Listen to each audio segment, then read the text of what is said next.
Welcome students, this is Kamal Garg from NIT Rourkela. जिस चीज़ का हमें बेसब्री से इंतजार था वो आ गया है। मतलब CBSE के द्वारा एग्ज़ाम डेट शीट रिलीज़ कर दी गई है क्लास 10th और 12th के लिए। बहुत से लोग सोच रहे होंगे कि डेट शीट ना आए, एग्ज़ाम कैंसिल हो जाए, etcetera etcetera. But date sheet आ चुकी है, मतलब हमें पढ़ना है अब। हम पहले देखते हैं क्लास 10th की डेट शीट, कौन सा पेपर किस डेट को है, कितना टाइम पीरियड है दोनों पेपर्स के बीच में। देखते हैं क्लास 10th की डेट शीट में पहला एग्ज़ाम है 6 मई को इंग्लिश का।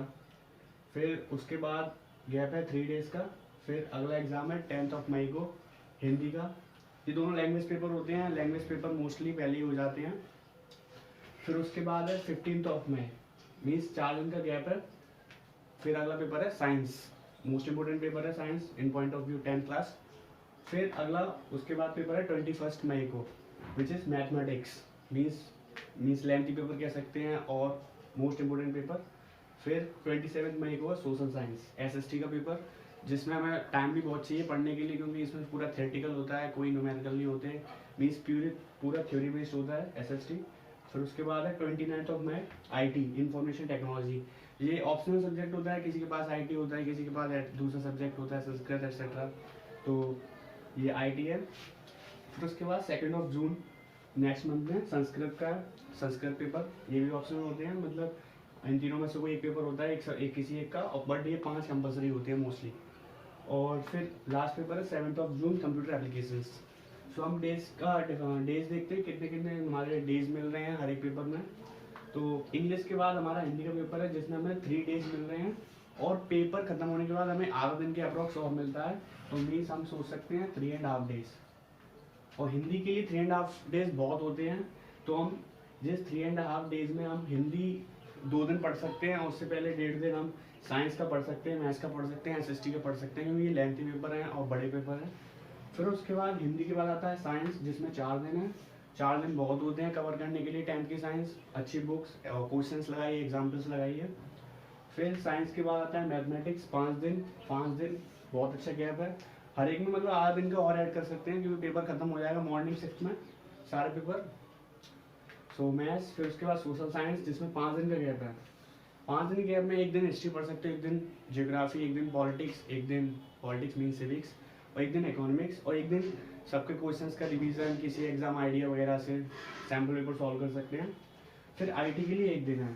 इसमें मोस्ट प्रॉब्ली में जब से IT स्टार्ट हुआ है तब से 1 दिन या 2 दिन का गैप मिलता है हर एक ईयर।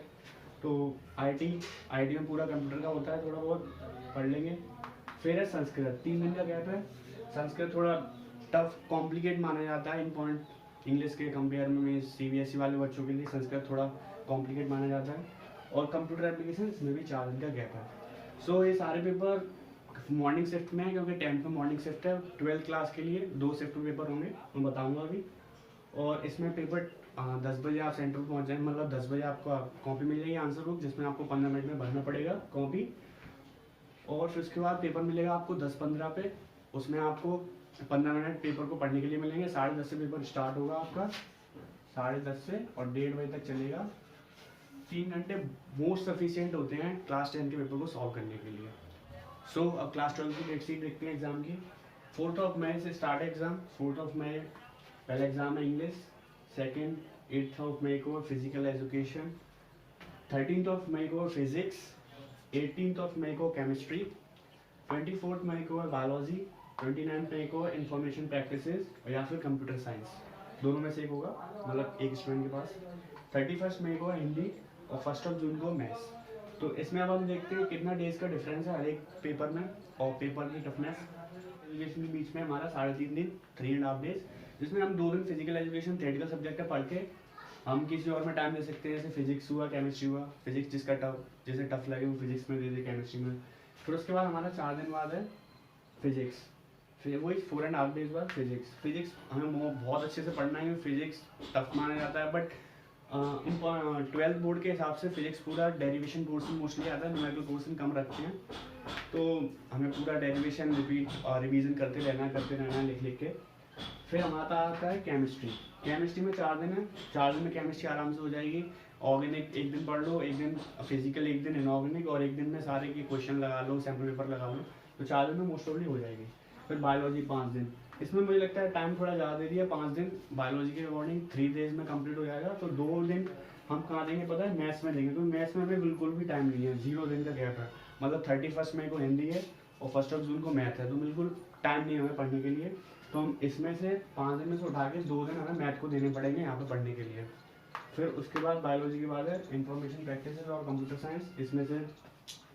इसमें भी हम 2 दिन पढ़ के 2 दिन का टाइम मैथ्स को दे सकते हैं। मैथ्स के लिए हमें बहुत टाइम चाहिए, रिवीजन के लिए, प्रैक्टिस के लिए, क्योंकि प्रैक्टिस मेक्स मैन परफेक्ट। सो हमें यहाँ पे देना पड़ेगा 2 दिन इसका। और हिंदी के लिए 1 दिन मोस्ट प्रॉब्ली थोड़ा सा कम लगता है, बट हो जाएगा, 1-1.5 दिन में हिंदी कंप्लीट हो जाएगा। सॉल्व बुक से पढ़ें, जो सॉल्व बुक्स आती है मीन्स उनमें काव्यांश के थोड़े अर्थ आंसर दिए होते हैं नीचे पढ़ने के लिए, सॉल्व आंसर्स होते हैं, उससे थोड़ा हेल्प मिलती है पढ़ने के लिए, समझने के लिए। सो आप दोनों सिलेबस का स्क्रीनशॉट ले लें और कहीं पे लिख के या फिर कहीं पे प्रिंट निकलवा के इसको चिपका लें अपनी डेस्क पे, क्योंकि जब तक आप इनको देखते रहोगे तो उसी के अकॉर्डिंग आप अपना टाइम टेबल बनाओगे, पढ़ोगे। सो मैं आने वाली वीडियो में आपको बताऊंगा कि कैसे पढ़ें और किस तरीके से किस बुक से पढ़ना चाहिए और किस क्वेश्चंस को। सो फोड़ देना एग्ज़ाम को। So thank you guys. अगर आपको वीडियो अच्छी लगी हो तो लाइक करें, शेयर करें और चैनल को सब्सक्राइब तो जरूर करें। Thank you.